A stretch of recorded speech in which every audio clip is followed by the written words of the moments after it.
बिस्मिल्लाहिर्रहमानिर्रहीम। अस्सलाम वालेकुम। This is Mohammad Aqeel. Welcome to my channel next lectures. Students, आज के लेक्चर में हम एक बहुत ज़्यादा इंपॉर्टेंट टॉपिक जो है वो डिस्कस करने जा रहे हैं, जो कि है वेन डायग्राम्स। अक्सर स्टूडेंट्स का वेन डायग्राम के अबाउट बहुत सारी कंफ्यूजन रहती है और अक्सर इदारों में टीचर्स हज़रात जो है वो इस चैप्टर को जो है स्किप करवा देते हैं। लेकिन आज हम इसको इंतहाई ईजी वे से समझने जा रहे हैं। अगर आप पूरा लेक्चर जो के साथ सुनेंगे, आपके इसके अबाउट जितने भी कंसेप्ट हैं वो सारे के सारे क्लियर हो जाएंगे इंशाल्लाह, और आप दूसरों को समझाते फिरेंगे इंशाल्लाह। तो बहुत ज़्यादा इम्पोर्टेंट टॉपिक है, पूरी तवज्जो के साथ सुनिएगा। और किसी भी लिहाज से आपका कोई भी क्वेश्चन है डायग्राम के बारे में आ जाएगा, इस लेक्चर के बाद आप उसको इजीली जो है वो सॉल्व कर सकते हैं। लेकिन इस लेक्चर को स्टार्ट करने से पहले आपसे रिक्वेस्ट है, अगर अभी तक आपने चैनल सब्सक्राइब नहीं किया तो जल्दी से चैनल सब्सक्राइब कीजिए और दोस्तों में शेयर कीजिए, ताकि वो भी इन लेक्चर से जो है वो मुस्तफीद हो सके। देखिए, आज के लेक्चर में हम टॉपिक जो है वेन डायग्राम को डिस्कस करने जा रहे हैं। वेन डायग्राम के बारे में एक इंग्लिश मैथमेटिशियन था जिसने सबसे पहले जो है इसका कंसेप्ट दिया था, इसको यूज किया था।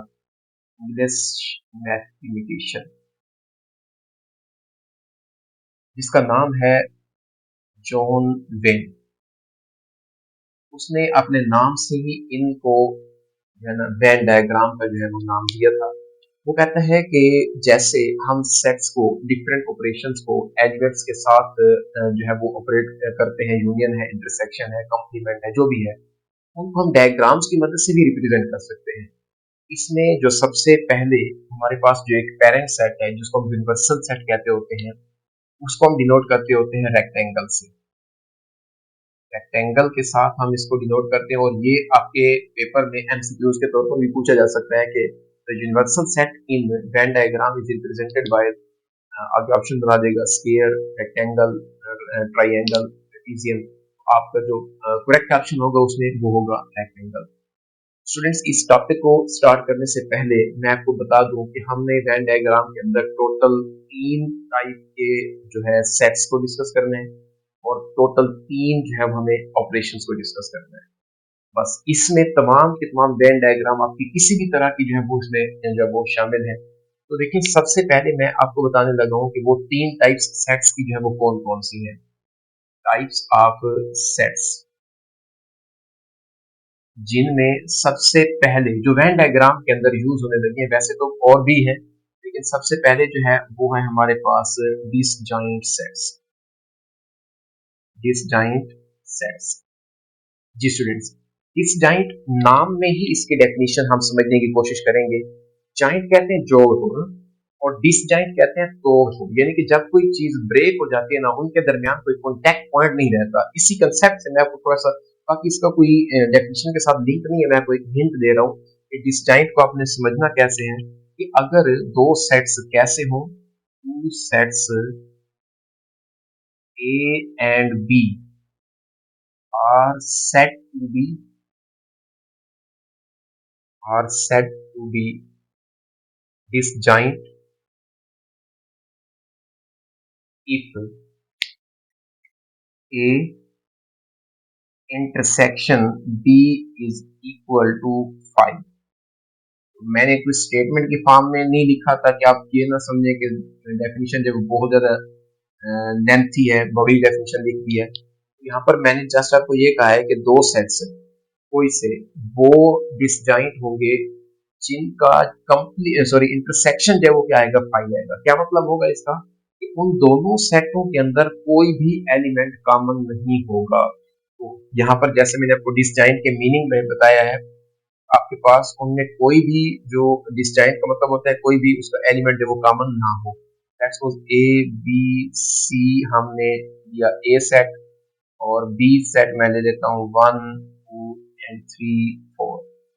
तो देखिए स्टूडेंट्स, जब आप इन दोनों का इंटरसेक्शन लेते हैं ना, ए इंटरसेक्शन बी, ये हमारे पास क्या आता है, एम्प्टी सेट आता है, क्योंकि इन दोनों में कोई भी एलिमेंट है वो मुश्तरक नहीं है, कॉमन नहीं है। तो हम इस दो सेट्स को हम क्या कहते हैं, डिसजॉइंट सेट्स कहते होते हैं। नंबर 2 पे है हमारे पास ओवरलैपिंग सेट। क्या होता है ओवरलैपिंग सेट्स?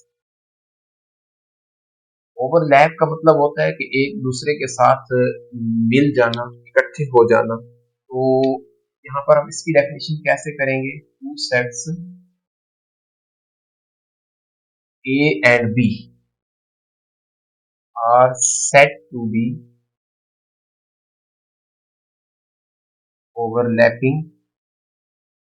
दो सेट्स कोई भी हो A और B उस वक्त ओवरलैपिंग कहलाते हैं जब उन दोनों का जो इंटरसेक्शन है ना, यानी कि A इंटरसेक्शन B जो है ये एम्प्टी सेट ना हो। यहाँ पर हमने डिजाइन में कहा था कि एम्प्टी होना चाहिए और ओवरलैपिंग में कह रहे हैं कि हमें एम्प्टी सेट नहीं होना चाहिए, मतलब उन दोनों के अंदर कम से कम एक एलिमेंट ऐसा हो जो कॉमन होना चाहिए।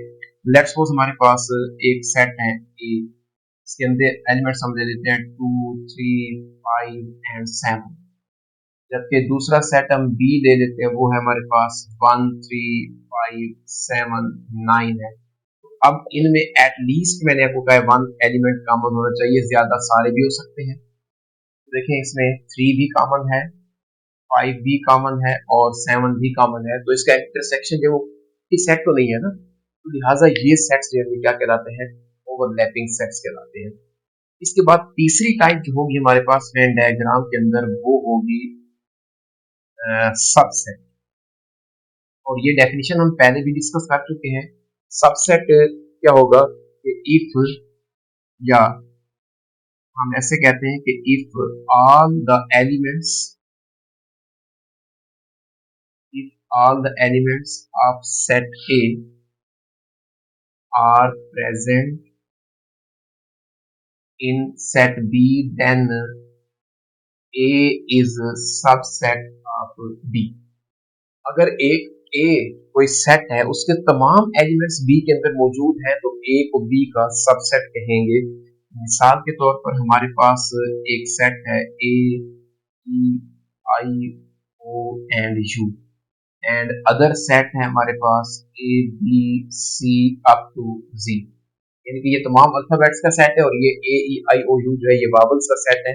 तो ये सारे का सारा A जो ये B के अंदर मौजूद है तो A B का सबसेट होगा। ये तीन ऑपरेशन हमने इसमें डिस्कस करने वेन डायग्राम में, सॉरी तीन टाइप्स। अब हमने तीन ऑपरेशंस जो है वो हमने इस वेन डायग्राम्स के अंदर टोटल डिस्कस करने हैं, ऑपरेशंस ऑफ सेट्स, और इनमें जो फर्स्ट ऑफ ऑल है वो होगा union, second one is intersection, जो कि आप लोग सेट्स की सूरत में इनको फाइंड करना भी जानते हैं, intersection, and third one is difference.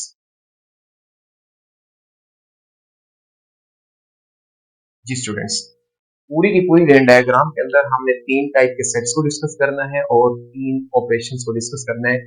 जी स्टूडेंट्स, उन तीन टाइप के सेट्स के अंदर हमारे पास फर्स्ट ऑफ ऑल है डिसजॉइंट सेट।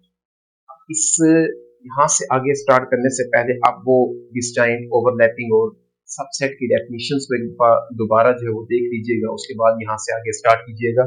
देखिए डिसजॉइंट सेट्स के लिए मैंने आपको पहले कहा है कि वेन डायग्राम के अंदर हम यूनिवर्सल सेट को रेक्टेंगल से जो है वो रिप्रेजेंट करते हैं, यानी कि ये हमारे पास एक ऐसा सेट है जो यूनिवर्सल सेट है, इसके अंदर बाकी सेट्स आएंगे, क्योंकि हमने कहा था यूनिवर्सल सेट एक ऐसा सेट होता है जिसमें अंडर कंसीडरिंग जितने भी सेट होते हैं उनके तमाम एलिमेंट्स मौजूद होते हैं, इसको हम पेरेंट सेट भी कहते होते हैं। ये रेक्टेंगल से हम इसको रिप्रेजेंट करते हैं। अब केस है हमारे पास जो फर्स्ट है ना टाइप, वो है डिसजॉइंट सेट। तो डिसजॉइंट सेट की डेफिनेशन क्या थी, उन दो सेटों में कोई भी दो सेट आप लेना, उन दोनों सेटों के अंदर कोई भी एलिमेंट जो है वो कॉमन नहीं होता, मतलब उनका इंटरसेक्शन जो होता है वो फाई होता है, एम्प्टी सेट होता है। तो देखिए जब हम इनकी डायग्राम जो ड्रा करेंगे ना, वो भी तो दो ऐसे सेट होने चाहिए ना जिनमें कोई भी क्वेश्चन जो है उनका कॉमन नहीं होना चाहिए।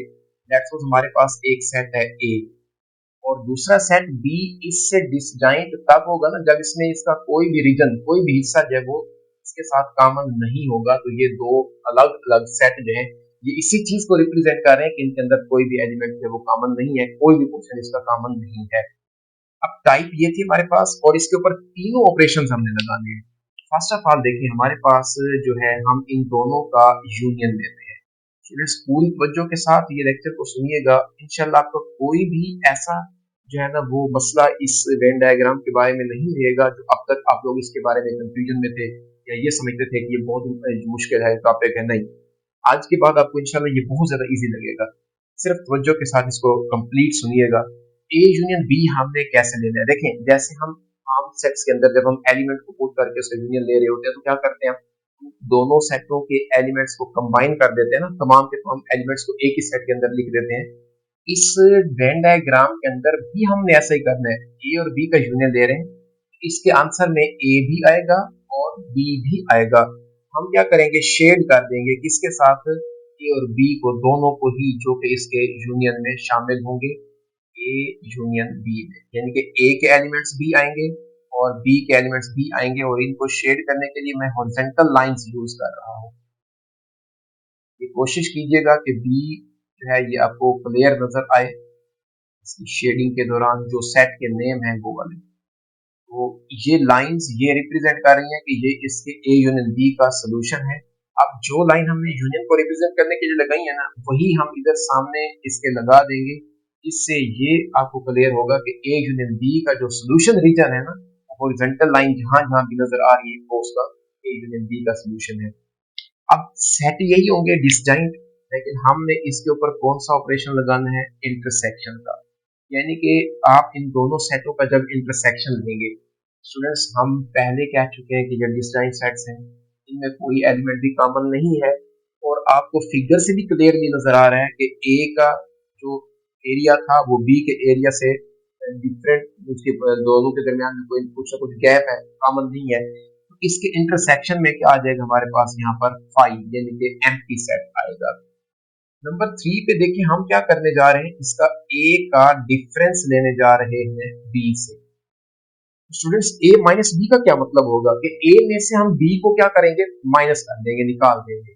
अगर आप यहाँ पर फिगर में गौर करें तो ए में बी पहले ही इन्वॉल्व नहीं हो रहा ना, ए से तो बी पहले ही बाहर है। हमें क्या करना है, यानी कि दूसरे लफ्जों में मैंने आपको बताया था कि आपने जब उसके एलिमेंट्स लिखते हैं ना, ए के वो एलिमेंट आंसर का हिस्सा होंगे जो बी में नहीं होगा। अब देखिए आप सारा का सारा ए ऐसा है जो बी में नहीं है, इसका मतलब है ए माइनस बी में सारा ए ही आंसर में आएगा। ए आंसर आएगा तो उसी ए को ही हम शेड करेंगे, और इसके शेड करने के लिए जो आंसर रिप्रेजेंट कर रहे हैं मैं उसको वर्टिकल लाइंस के साथ जो वो रिप्रेजेंट करने लगा हूँ।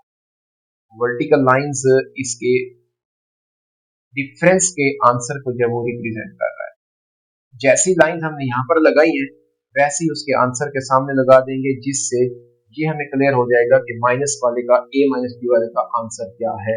अगर यहाँ पर आपसे साथ में ये भी डिमांड कर दे बी माइनस ए भी फाइंड करें, तो देन अब क्या करना होगा, अब बी में से ए को माइनस करना है। मतलब बी सारा वो आएगा जो ए से हट के होगा, और आप देख लें कि बी पहले ही ए से हट के है, इसका मतलब है बी सारे का सारा जो है वो आ जाएगा इसमें। अब हम इसके लिए डिफरेंट लाइन यूज करनी चाहिए ना, ताकि वो पहले वाले आंसर के साथ मैच ना हो, तो मैं स्लांटिंग लाइंस, जिसको हम तिरछी लाइंस कहते हैं, वो यूज करने लगा।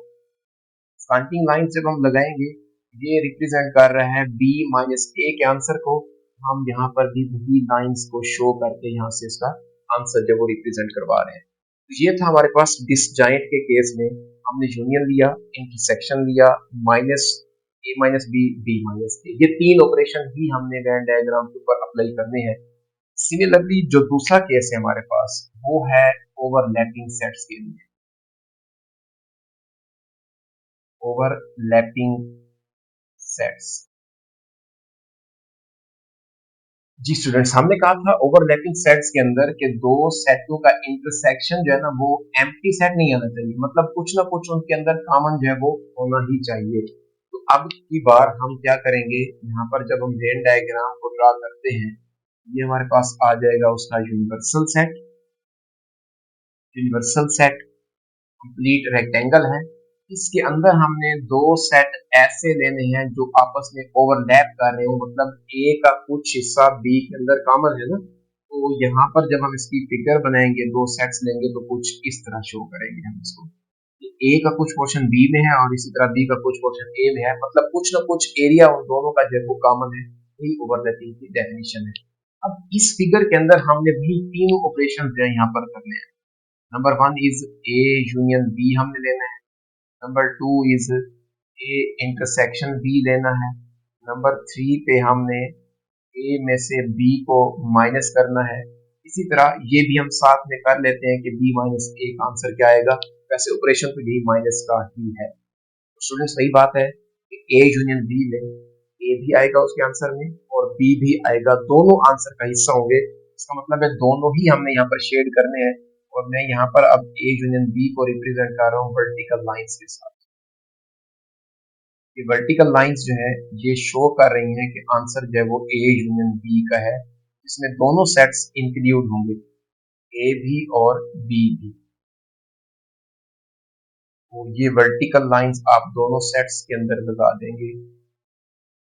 जरूरी नहीं होता कि एक ही तरह की लाइंस के साथ, जैसे मैंने यहाँ पर पहले हॉरिजॉन्टल लाइंस को शो किया था यूनियन में, अब मैंने जानबूझ के ये वर्टिकल लाइन लगाई है ताकि आप लोगों को ये यहाँ पर ना लगे कि हम सिर्फ हॉरिजॉन्टल लाइंस ही यूनियन के लिए यूज करते हैं। नहीं, लाइंस जस्ट उसके आंसर को रिप्रेजेंट करने के लिए होती है, चाहे वो आप वर्टिकल लगाए, हॉरिजॉन्टल लगाए, स्लांटिंग लगाए, कर्ली लाइंस लगाए, जो भी है, जिससे आपको ये शो हो सके कि हमने यूनियन लिया तो उसका आंसर कौन सा आ रहा है।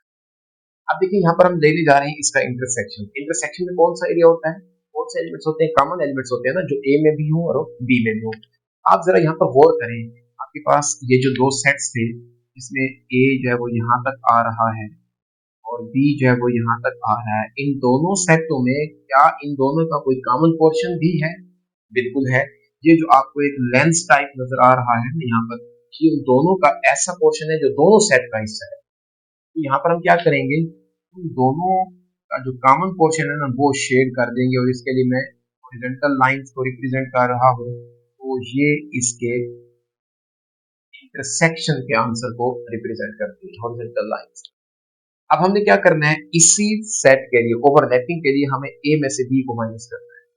जब हम ए में से बी को माइनस करेंगे, देखिए यहाँ सारा ये क्या आ रहा है, ए आ रहा है, ए में से बी को निकालना है ना, इसके साथ ये वाला जो पोर्शन था ना, ये बी का भी साथ उसका साझा था ना, मुश्तरका था।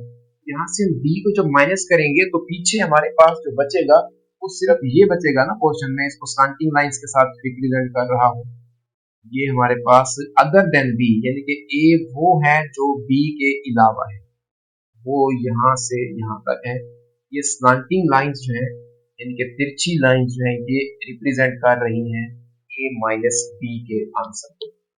स्टूडेंट्स, इसी तरह अगर आप बी में से ए को माइनस करना चाहते हैं तो फिर देखें बी में से ए माइनस कर देना है, यानी कि ये सारा यहाँ तक तो बी आ रहा था लेकिन ए भी उसका हिस्सा था।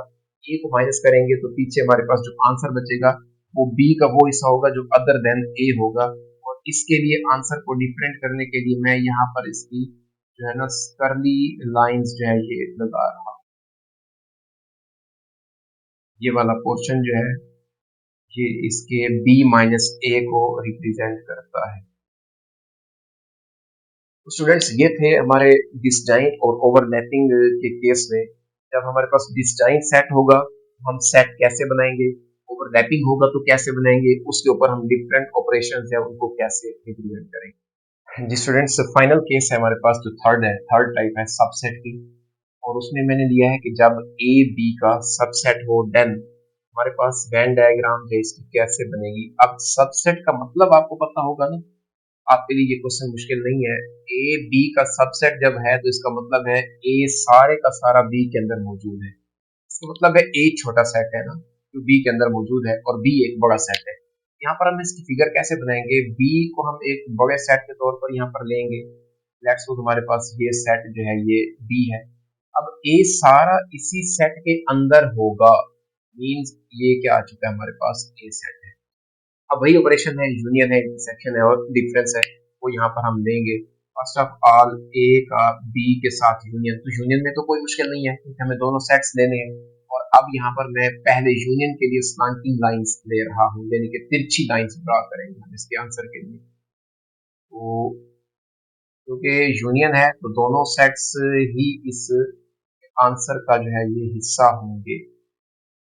स्लैंटिंग लाइंस जो है ये रिप्रेजेंट कर रही हैं इन दोनों सेट्स के यूनियन। सिमिलरली हम यहाँ पर भी क्या लेंगे, इसका ए और बी का इंटरसेक्शन लेंगे। और इंटरसेक्शन में क्योंकि कॉमन एलिमेंट होते हैं, अब ए सारा ही बी के अंदर है ना, तो ये ए वाला पोर्शन ही तो एक ऐसा है ना जो ए के साथ साथ बी का भी हिस्सा है। तो बी बड़ा सेट है, ए इसके अंदर मौजूद है, ए सारे का सारा बी के अंदर होने की वजह से ये उसका कॉमन पोर्शन आ जाएगा ना। तो हम इसके आंसर में सिर्फ और सिर्फ किसको शेड करेंगे, ए को शेड करेंगे, और उसके लिए मैं हॉरिजॉन्टल लाइंस रिप्रेजेंट कर रहा हूँ। हॉरिजॉन्टल लाइंस जो है यहाँ पर रिप्रेजेंट कर रही है किसको, ए इंटरसेक्शन बी को। अब यहाँ पर देखें, इसको जरा तवज्जो से देखिएगा कि ए माइनस बी हमने कैसे लेना है।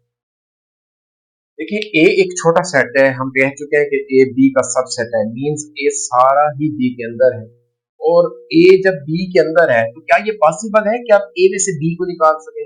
बिल्कुल नहीं है, क्योंकि ए आपके पास छोटा सेट है जो पहले ही ए के बी के अंदर है ना। यहाँ ए से बी तो माइनस नहीं हो सकता ना। इसका मतलब है कि ए का कोई भी एलिमेंट ऐसा नहीं है जो बी में ना हो, तो सारे एलिमेंट है। यहाँ पर इसके जो आंसर में आएगा ना वो आ जाएगा यहाँ पर एम्प्टी से, क्योंकि इसमें कोई ऐसा एलिमेंट नहीं है जो ए में तो हो लेकिन बी में ना हो, क्योंकि हम पहले कह चुके हैं कि वो बी के अंदर है क्योंकि सबसेट था। हाँ, अगर वो यहाँ पर ये आपको कहता है कि बी माइनस ए निकाले, फिर हो सकता है कि बी आपके पास एक बड़ा सेट है, इसमें से ये जो छोटा सेट ए था ये निकाल। जब ये निकालेंगे तो इस ए के अलावा जो पोर्शन बच रहा है ना वो हमारे पास इसका सोल्यूशन होगा, और उसको मैं वर्टिकल लाइंस के साथ रिप्रेजेंट करने लगा हूँ। वो ये वाला पोर्शन है जो ए के अलावा है। ये वर्टिकल लाइंस जहां जहां हम लगा रहे हैं ये शो कर रहा है बी माइनस ए को, यहाँ पर उसके हम आंसर को रिप्रेजेंट कर देंगे। सिमिलरली अगर वो कहता है कि हमारे पास केस आ जाए, पहले ए बी का सबसेट था ना, अगर वो कहता है कि बी ए का सबसेट हो, तो स्टूडेंट्स जस्ट चेंज आएगा तो इनके नाम में चेंज आ जाएगा। पहले ए सारा बी के अंदर था, अब बी सारे का सारा ए के अंदर होगा। तो अगर मैं इसी फिगर को ही ऐसे लिख लूं तो पहले बी ए था उसको मैं बी बना दूं, और जो पहले बी था उसको मैं ए कंसीडर कर लूं, अब यही केस बन जाएगा ना, बी ए का सबसेट है। तब भी यूनियन पे तो कोई इफेक्ट नहीं आएगा, क्योंकि तब भी दोनों आंसर हमने यही लेने थे, दोनों सेट को कंबाइन करना था। इंटरसेक्शन में भी हमारे पास फर्क नहीं आएगा, आएगा छोटा सेट ही एलिमेंट में उसके आंसर में, लेकिन यहाँ पर क्या होगा, बी इसके आंसर में होगा। जब बी ए माइनस बी निकालेंगे ये किसका आंसर हो जाएगा, ए माइनस बी का आंसर हो जाएगा, क्योंकि हम ए में से बी को निकाल रहे हैं ना, बी अब निकाला जा सकता है लेकिन बी में से ए को नहीं निकाला जा सकता, मीन ये उसका क्या कहलाएगा, एम्प्टी सेट आएगा, क्योंकि बी सारे का सारा ए के अंदर है, लिहाजा बी माइनस ए जाएंगे, एम्प्टी सेट आ जाएगा। स्टूडेंट्स, ये था वेन डायग्राम, जो कि आपके टोटल बेसिकली कंसेप्ट जो है इसके लिए है। तीन टाइप्स को हमने डिस्कस करना है और तीन उसके ऊपर ऑपरेशन लगाने हैं। आपके पास किसी भी तरह का क्वेश्चन आ जाए उसमें सबसे पहले आपने यही देखना होगा कि क्या वो सेट्स जो है वो ओवरलैपिंग है, डिसजॉइंट है, या एक सेट दूसरे का सबसेट है। फर्स्ट ऑफ ऑल वो केस लेने के चेक करने के बाद, वेरीफाई करने के बाद, अगर वो ओवरलैपिंग है तो ओवरलैपिंग केस के साथ उसको हमने हल करना है, ऑपरेशन कोई भी आ जाता है। अगर वो डिसजॉइंट है तो उनके सेट्स को हमने एक दूसरे से अपोर्ट कर देना है, फासले से बनाने हैं। और अगर एक सेट दूसरे का सबसेट है तो हमने उसको ऐसे ड्रा करना है, इसको इसी तरह हमने उसके ऊपर ऑपरेशन लगाने हैं।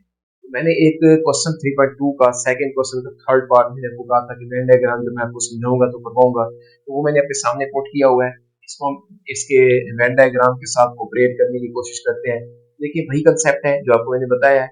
सबसे पहले यूनिवर्सल सेट है, इसके अंदर जो एलिमेंट्स हैं ना वो कौन से हैं, x इज मल्टीपल ऑफ 2, और आगे भी वो कहता है कि वो मल्टीपल जो है वो 30 या 30 से लेस होने चाहिए। कौन से आ जाएंगे फिर, वो आएगा ना 4, 6, 8, 10 एंड अप टू 30। 30 भी इसमें साथ शामिल होगा क्योंकि उसके साथ इक्वल का साइन है। इसके बाद हमारे पास क्या आ जाता है, ए सेट के अंदर जो एलिमेंट्स है ना वो है मल्टीपल ऑफ 6। अब लेने कहाँ तक है, यूनिवर्सल सेट तक जितने एलिमेंट्स है उसके, वो क्या आ जाएंगे हमारे पास, 6, 12, 18, 24 एंड 30। पूरी तवज्जो के साथ इसको सुनिएगा, आपके जो एलिमेंट्स के साथ क्वेश्चन के कंसेप्ट है वो भी क्लियर होने जा रहे हैं। बी सेट के अंदर एलिमेंट्स हैं मल्टीपल ऑफ 8, जो कि आ जाएंगे 8, 16 एंड 24, क्योंकि 32 आएगा नेक्स्ट, वो इससे बाहर चला जाएगा यूनिवर्सल सेट से। अब देखिए स्टूडेंट्स, हम इस सेट्स के मुताबिक वेन डायग्राम जो वो ड्रा करने लगे हैं। ये हमारे पास आ जाएगा यूनिवर्सल सेट। अब जब आपको एलिमेंट्स गिवन हो कैसे उनको ड्रा करना है, सबसे पहले आप ये देखिए, ये तो यूनिवर्सल सेट आ गया ना, एक बड़ा सेट है। आप ये देखिए कि इन ए और बी के अंदर जो है आपस में कौन सी जो है उसमें सिमिलर वो सॉरी केस आ रहा है। क्या वो ओवरलैपिंग सेट्स हैं, क्या वो डिसजॉइंट सेट्स हैं, या एक सेट के तमाम एलिमेंट दूसरे में है या नहीं है, इनके केस कौन सा है, टाइप कौन सी है। तो देखिए जरा यहाँ पर इन दोनों सेटों में कुछ ना कुछ एलिमेंट कॉमन है क्या? बिल्कुल है। एक एलिमेंट ऐसा है जो दोनों में कॉमन आ रहा है, वो है 24। इसका मतलब डिसजॉइंट तो है नहीं, ये ओवरलैपिंग है। अब अगर ये सेट सारा इसके अंदर होता तो हम कहते हैं कि ये इसका सबसेट है। सबसेट नहीं है, डिसजॉइंट नहीं है, जस्ट ओवरलैपिंग है। ओवरलैपिंग जब केस होता है तो हम एक सेट लेते हैं इधर और दूसरा सेट इसके साथ ओवरलैप करता होता है। अब एक सेट को जो कि ए है, मैं उसको यहाँ पर भी मेंशन कर रहा हूँ, और ये हमारे पास है बी सेट। अब देखिए इसके अंदर एलिमेंट्स को कैसे पुट करना है। ये वो पोर्शन है जो दोनों का कॉमन है, और इस कॉमन पोर्शन में सिर्फ वही एलिमेंट आएंगे ना जो दोनों में कॉमन है, और वो कौन सा है? जस्ट 24 है। वो 24 सिर्फ कॉमन पोर्शन में आएगा।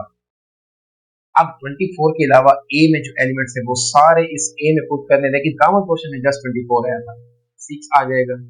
उसके बाद हमारे पास है 12, 18, 24 आ चुका है, यानी कि ये देखिए जब 24 आएगा तो इसके ए का भी हिस्सा होगा, और इसके बाद क्या आ गया हमारे पास 30। इसी तरह जब हम बी के एलिमेंट्स को पुट करेंगे, बी के एलिमेंट्स में क्या आता है? 8, 16 एंड 24। 8 यहाँ पर लिख दिया मैंने, 16 यहाँ पर आ गया, 24 भी बी का हिस्सा है। तो अब देखिए जरा, जब हम ए की बात करते हैं, ए के अंदर 6, 12, 18, 30 एंड 24 एलिमेंट्स है उसके।